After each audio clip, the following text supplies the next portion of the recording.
Hi everyone, I'm Miss Kristin and I'm a children's librarian at Dorchester Road Regional Library.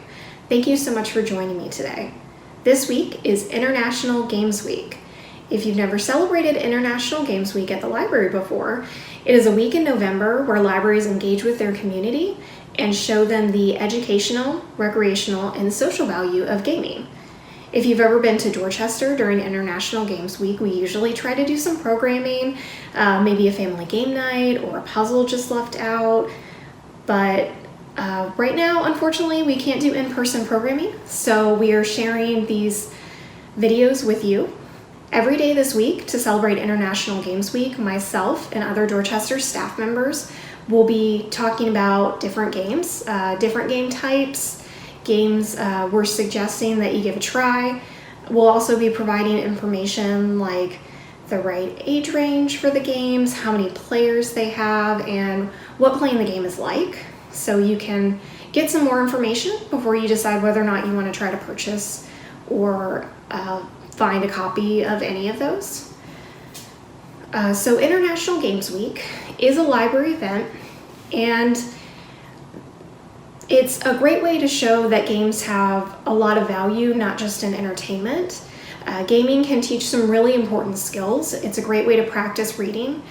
It teaches logic and reasoning, cooperation, teamwork, critical thinking.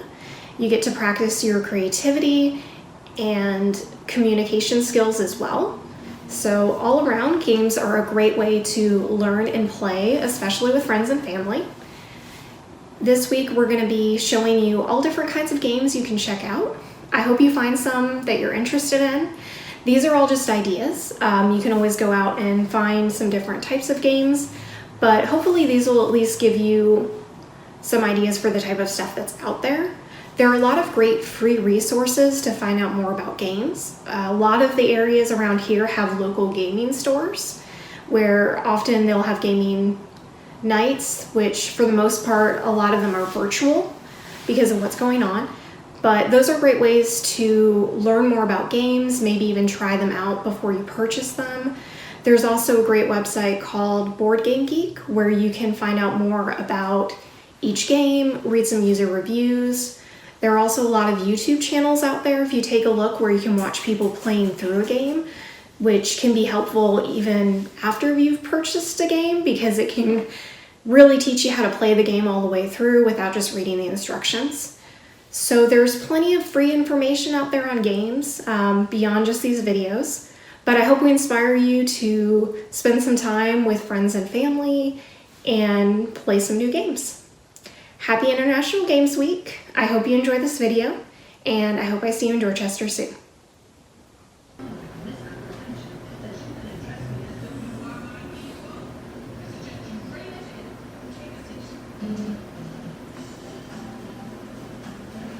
Today I'm going to be sharing some card-based game recommendations with you.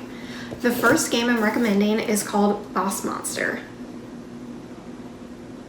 Boss Monster is a dungeon building game where you are a monster and you are building rooms onto your dungeon to try to trap and take out heroes. There are different types of heroes and there are different qualities to each of the rooms that you build so that you can try to lure in specific hero types. It is a competitive game. The heroes can also wound you, so the winner is whoever survives and collects the most hero souls. It's a really easy game to learn and play. There aren't a lot of individual decks. The gameplay is pretty simple. There's also an expansion. So if you really like this game and you want more of it, that is something that's already out there.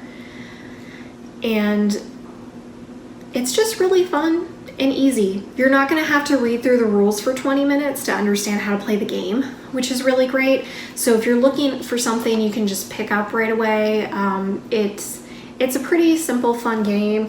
The art, if you look closely, it's like 8-bit style art too from old school video games. So that's a really cool feature of it as well. Boss Monster is recommended for ages 8 and up. It is a 2 to 4 player game with a playing time of about 30 minutes.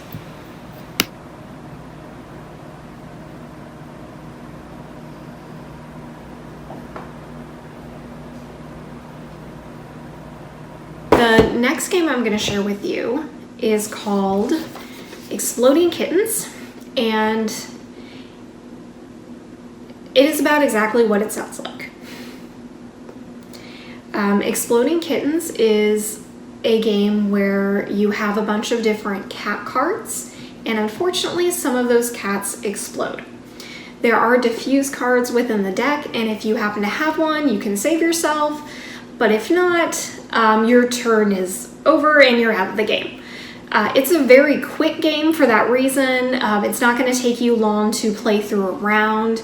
The art is really funny. There's a lot of great humor in it. Just funny cat humor. If you're a cat person, you're really going to appreciate it. It's kind of similar to Uno, where it's just based on luck of the draw. There's not a lot of strategy to Exploding Kittens. And since you can play it through in about 15 minutes, it's something you can just pick up, read through the rules real quick, and try out. There are expansions to this one too, and this company has also come out with some similar games with the same type of humor and gameplay. So if you do like this, there are a lot of other options out there for you. Exploding Kittens is recommended for ages 7 and up. It is a 2 to 5 player game with a playing time of about 15 minutes. If you look now, you can see my cat Athena, who wants to be in this video apparently.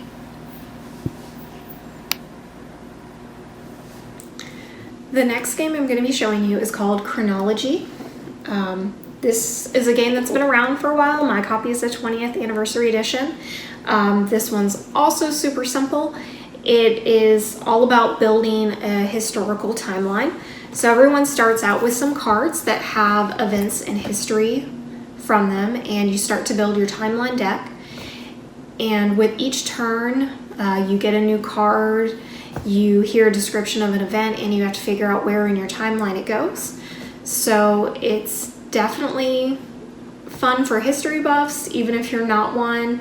It's interesting to know how much you don't know. There are cards about things like, when was mayonnaise invented? Or when was the Gettysburg Address given?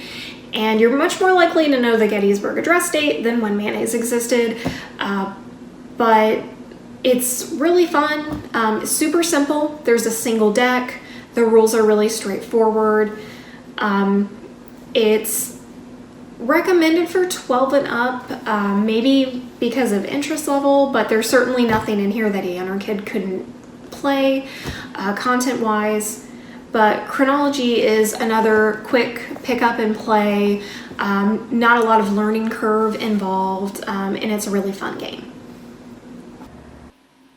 Chronology is recommended for ages 12 and up. It is a 2 to 8 player game with a playing time of 30 minutes.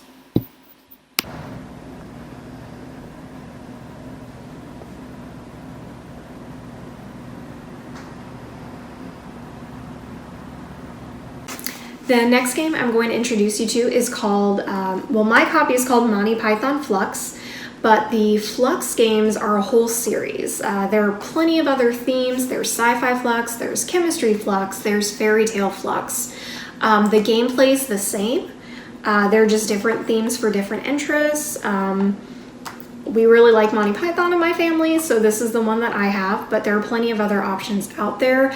And there's very little difference in the gameplay, typically not a lot different in type of content, but this game is different every time you play it.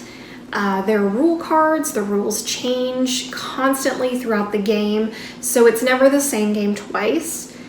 It can be a little complicated to get the hang of the rule and the gameplay. Your table's going to get full of a lot of cards while you play, and you've got to keep track of the different goals that each player is going over.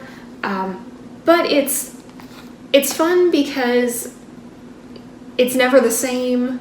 Some of the rules are really silly. I know in this one, there's a card where you can have special advantages if you sing. So it's definitely a fun and easy game. Having the different variations is great because you can find things that your family is interested in. Like I said, if you're not into Monty Python, there are plenty of other themes out there, and it's all kind of the same game. There is also a classic Flux game that doesn't have any one theme to it, if you're not into that. But there's also Batman. So there are a lot of great options out there for Flux. Easy gameplay, once you get the hang of the rules. All one deck. You pull the cards all from the same draw pile. So once you get an idea of how the gameplay works, it's not too difficult. I would say it's a lot more complex than some of the other games I've mentioned so far, though. Flux is recommended for ages 8 and up. It is a 2 to 6 player game with a playing time of 5 to 30 minutes.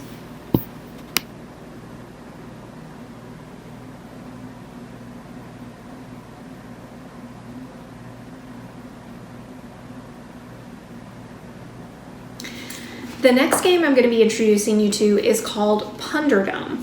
So if you're a fan of puns or dad jokes, this is a really great game for you. The entire point of the game is to make the best or really the worst pun, depending on how you feel about puns. There are different prompts in it, and you'll use a combination of the prompts to come up with your best pun. And each round, there's someone who is the prompter, and they kind of play the judge of what the best pun is, but that's a rotating position, so everyone gets a turn. It's really not a difficult game to learn either. Not a lot of cards in the deck, so the gameplay is pretty straightforward. This one is also geared a little bit older, 12 and up, but again, there's nothing in the content of this one where you couldn't play it with younger kids. It's really just based on their interest and whether or not this is something they'd be into. Pundome is recommended for ages 12 and up. It is a 3+ player game without an upper limit, and the playing time is between 30 and 90 minutes.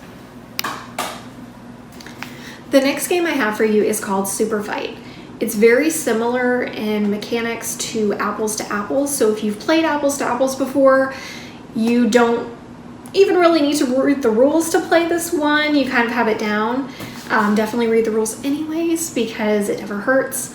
But with Super Fight, you pick a hero card. They get different strengths and weaknesses, and everyone plays their cards.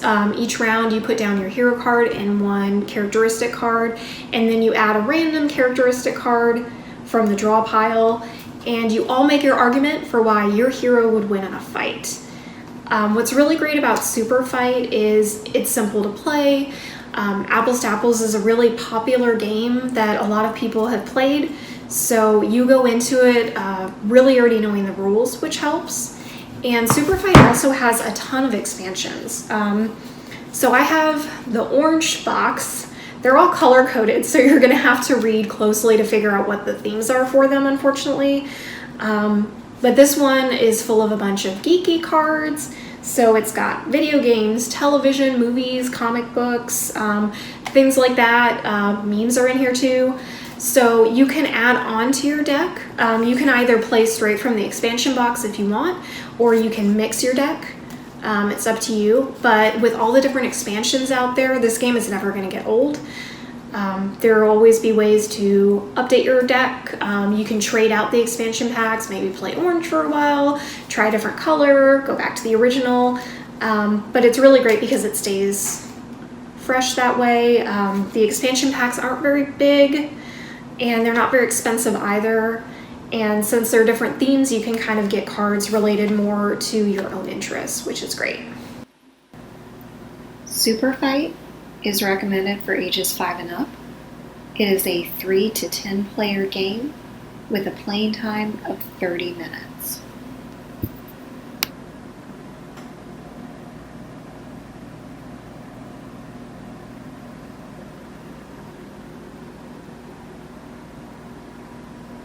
I hope that you find some games within the ones we've just recommended that sound interesting to you. I do have 2 more card games to tell you about. I'm not going to go into detail because I know that this video has been pretty long already, but these are ones that a coworker introduced me to, and I just couldn't not include them because they're really cool games. The first one is called Love Letters. It's got this cute little pouch, not a lot of cards. It's a very simple game to play. It's easy to learn. It's about trading love letters. You can use some of those free resources we talked about earlier to find out more and see if it's a game you might be interested in. And the other game I'm recommending is No Thanks. And this is a game of cards and chips, pretty small box again. It's a game where you really don't want cards, and the goal is to have as few points as possible. So you are just trying to get your hands on the chips. It's, again, a really easy, simple play, less than 20 minutes probably to play around as a family. So these are just two more ideas. No Thanks and Love Letters if you're looking for even more card games than the ones we've already gone over.